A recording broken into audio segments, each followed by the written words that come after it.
OTB AM.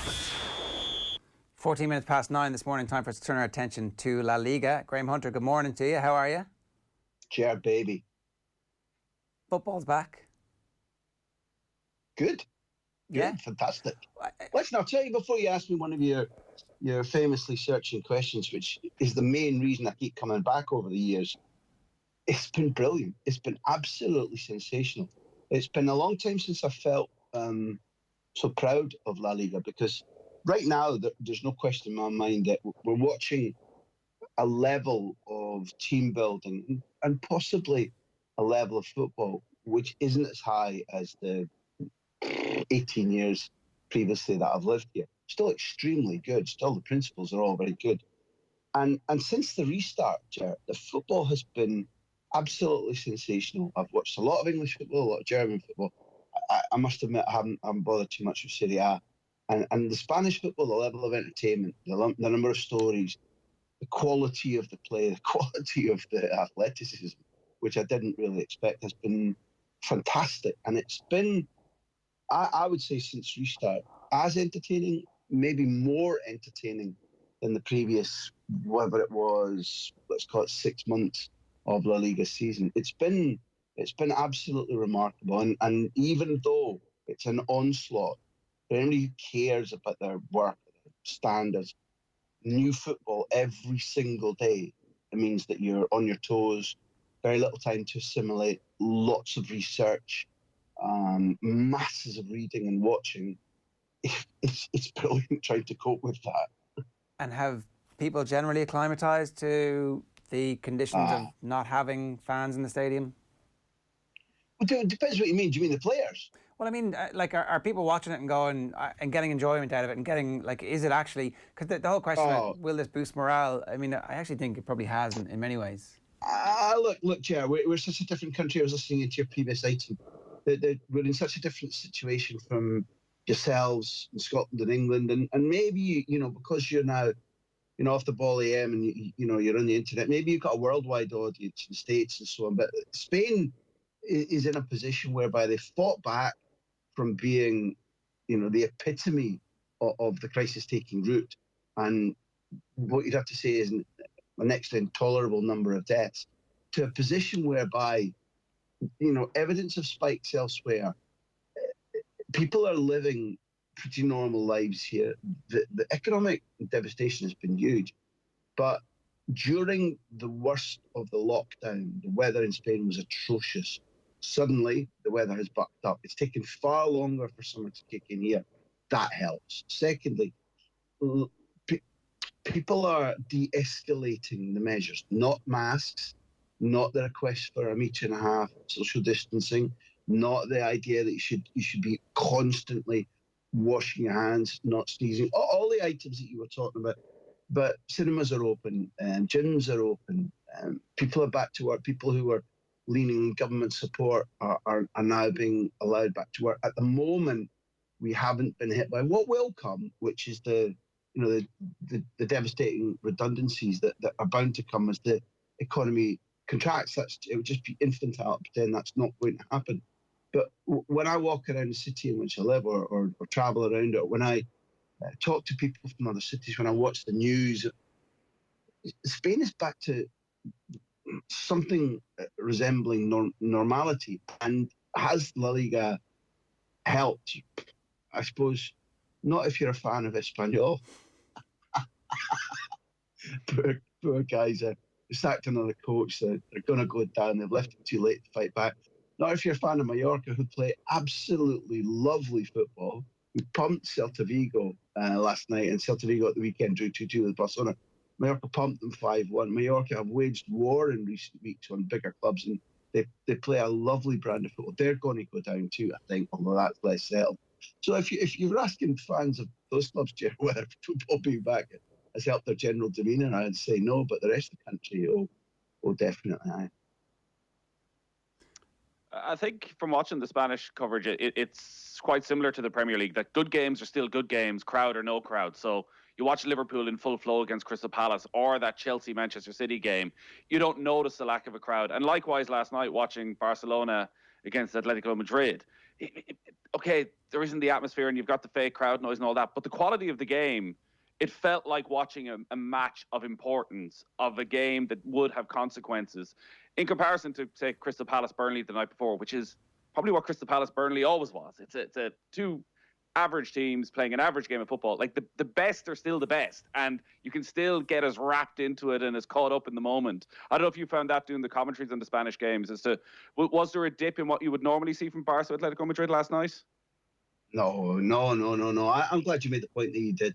This isn't the forum for it, and I want to be careful about how I choose my words. But there are so many games in the English Premier League which are tosh. You know, it's like watching paint dry. The lack of tactical intelligence, the lack of technique, the emphasis on running hard and jumping high. That's not for me at all. And I think that malaise is increasing. And therefore, your comparative point is good. If you get the elite games in the Premier League, then if you want to do a taste test across that in the La Liga, then choose which one you want. That's fine. But if when I've been co-commentating on the football in Spain, I've enjoyed it immensely. And for example, I would say Real Madrid-Valencia, which was a toe-to-toe contest, irrespective of it finishing 3-0 to Spain's champions-elect. We saw strategy, quality of play, technique, wit and intelligence on the pitch, skills that were dazzling. We saw two of the best stories of this or any other season, with the return of Marco Asensio and his utterly brilliant goal. And then what I thought would guaranteed be Spain's goal of the season, when Asensio on the right-hand side chips it in, Benzema on the run, flicks it past Guillamon with his right foot, and then left foots it into the top corner from the edge of the box. And, you know, within a couple of days, Guedes ran the length of the pitch twice, beating 26 men for Valencia to score into the top corner. Benzema backheel to Casemiro the other day for Real Madrid against Espanyol. There was another one, Santi Cazorla's control of a howitzer ball from his keeper that travels 3/4 of the length of the pitch and goes into orbit twice around Jupiter, comes down, Cazorla cushions it off his left foot, and Gerard Moreno running in, left foot volleys it past it. The thing that has knocked me out was, I thought that because Spain, La Liga in general, preferred a pace of game which allowed strategy to develop, which allowed skills to be dominant rather than athleticism. I thought that if there was a dip in any kind of intensity or athleticism after the lockdown, what we'd be watching would be kind of slow motion football. It'd be good, but everybody would be reaching for the button to say, where do I speed this back up to normal? And it hasn't been like that. So the work that has been done in prepping for the comeback, the personality that the vast majority of footballers have shown, in which case I'm not differentiating from the Premier League. We live in an era of perma-fit footballers. I'm massively older than you two, but, you know, it was commonplace to half of my life and you know, a quarter of my working life for footballers to come back from a break, normally the summer break, you know, half a stone or stone overweight, and then work it off. You know, okay, this development in perma-fitness has been coming for some considerable time, but now it's inbuilt, it's DNA. The footballers go away, and if they've got a break, they come back in better shape, all right? They need to build up match sharpness, and team play can cost, say, a goalkeeper to make mistakes because you can't practice that on your own, and they didn't have enough build-up time. And there's been some keeper mistakes here, which are now stopping again. The quality of the football has been utterly brilliant because the teams have come back refreshed, and perma-fit footballers take far less time to be at peak again. So what I think we've seen is a magnifying glass on the brilliance of La Liga, where skill, technique, imagination, the ability to beat a man, the ability to do remarkable things that would get the fans, if they were there, on the edge of their seat. I'm not saying now that Barcelona and Atleti and Real Madrid are the three best teams in Europe, something that you could have argued about over the last 10, 15 years. They probably aren't. But in terms of the quality of the football that I'm watching, I think right now, as we speak, it's the best in the world. Gren, the off-field stuff has been a nice accompaniment to the quality of the football in terms of the storylines, and none more so as at Barcelona, where the crisis seems to have enveloped and it seems to be taking on a life of its own. are we witnessing the end of days of the manager who is really only there a wet week? But Jerry, you know fine well that the end of days for the manager, I mean, apart from Kiki Settien's payoff and his dignity, that doesn't matter a hoot. I would compare it to, you used to, horrible tales. You used to hear the horrible tales about when you cook crab or lobster, you start the temperature low and you boil it up so they don't notice, and by the time it's boiling, they're ready to eat. And there's a brilliant Bugs Bunny cartoon about that too, where he thinks he's in a bath and he's scrubbing away and he's been cooked. Barcelona have been brought to the boil and being cooked because they haven't noticed over the last 4 years how despicably bad the idea behind the club, the decision making, the corrosion of good ideas, a corrosion of the Bible that made them special from the last time they were in this much trouble, because this goes back beyond the last time they didn't win a trophy, which is 2007-8. And at the moment, although it's not impossible that they either win the league, and the quick stat there is that Barcelona's draw last night against Atleti means that they've drawn 3 times since the restart. They've tossed away their lead. Real Madrid lead the league by 1 point. They've got Getafe at home on Thursday night, where I'll be co-commentating, after which there are 5 games left. If Real Madrid beat Getafe, it's a 4-point lead. Now, all I'm saying is that the last time Barcelona as an institution were in this much of a mess was 2001, 2002, 2003, before the Laporta revolution, the change that brought a reversion to Cruyff principles. Those Cruyff principles have made Barcelona, without question, the single most successful club in the world from about 2003 until yesterday. But what's happened is the club, the board, certain players, agents, hired hands, have all gone either, well, we know better, or what went before doesn't matter. So what we've got now is not just a referendum on Kiki Setien's job, because he won't last. There's no, and the most likely scenario is that the board, which has got 1 more year of mandate before they're obliged to call elections, that they tough it out, that they don't do the decent thing and resign. They probably try to hire Ronald Koeman. He's got the European Championships in theory, God willing, next summer. They'll probably say to Koeman, okay, in the meantime, coach Barca for a season, and then we'll free you to prepare for Euro 2021, 20, whatever you like, because everybody reckons that the incoming candidate, Victor Font, will win the elections. He will want Jordi Cruyff to be director of football. He'll want Xavi to be the coach. Whether he achieves those things, who knows, lads? But that's what he's going to want to do. So anybody who's taken over from Kiki Setien knows that there's a fighting chance that they've got a year, 1 season, a season that, who knows, could be disrupted by another explosion of a pandemic. Who knows about that? I'm not a doctor. But the key thing is, it isn't simply the team that looks flaccid and a training ground which is run by a hard coterie of senior players who haven't dropped their levels in terms of training or how fit they are or how determined they are to win titles. What they've done is, because they're players, not a coach, they've not noticed how different environments are in winning training grounds around Europe, and it's cost them, because even as determined, brutally determined footballers like Piqué, Suarez, Messi, Busquets, Alba, there's your hardcore, there's your Praetorian Guard of players who kind of will never come out and say it, but act as if we own this club, we own this dressing room. And they're good enough to be neck and neck with Madrid right now. They were good enough to go to the semi-final of Champions League last year. They've been good enough to do this and hold Madrid off season after season, because as well as being brilliant footballers, they're tungsten, tough, hard men. But are they able to run a club and run a squad and run a dressing room? No. So there's been corrosion after corrosion after corrosion of standards from top to bottom, to the point whereby, boo-hoo, I'm not a Barcelona fan. What I will cry about is if we lose the Cruyff way of life, if we lose the principles. I don't particularly care which club they're applied at, and you can find versions of them around Europe. But Barcelona became the leading light, the torchbearers for a brand of football that the world fell in love with. It's one of the principal reasons that we've been talking for 17 years, and it's being eroded right now. And that's the thing that I find most distressing to watch. Human fallibility is almost boundless.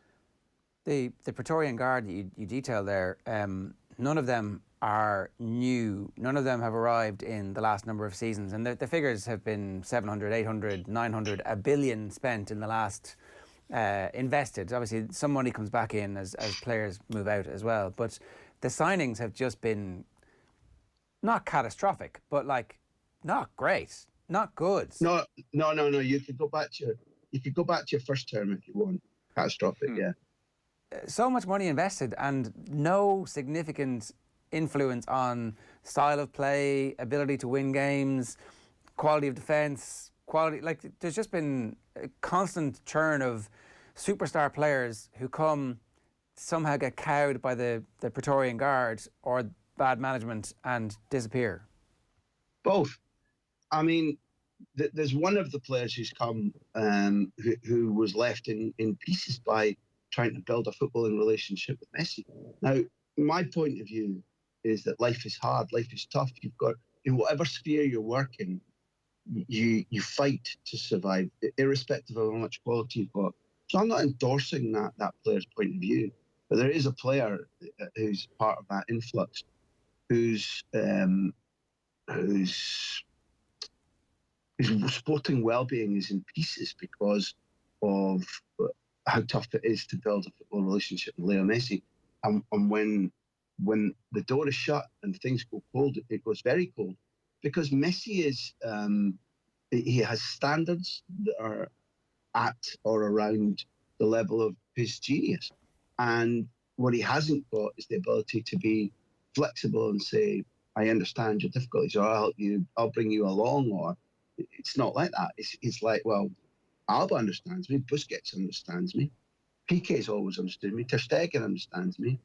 Work my way, or else I'm not particularly interested. And that applies upwards to the current coaching team, for whom he's got very little respect. And, you know, when the current coaching team held a group Zoom meeting, there was a couple of them, but one of the ultimate ones before the lockdown ended and training began again, I think a handful of players turned up 10 minutes late for the Zoom meeting, and one of them turned up the last one to turn up. What's this about? Is this important? I've got things to be doing.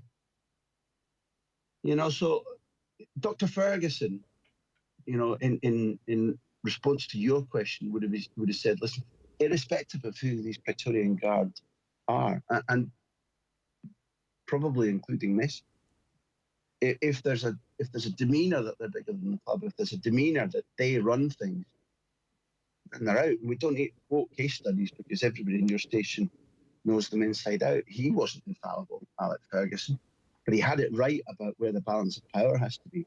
The trouble is, because this is a compound fracture there, this isn't just a nice snap of the leg. This is a compound fracture whereby the board is enthralled to Messi because they cannot afford, given how bad their reputations are now and how much they all want legacy, they cannot afford to be, in their minds, to be the ones that either call Messi, not to heal, but say, we need a new, mature version of Leo Messi. Or,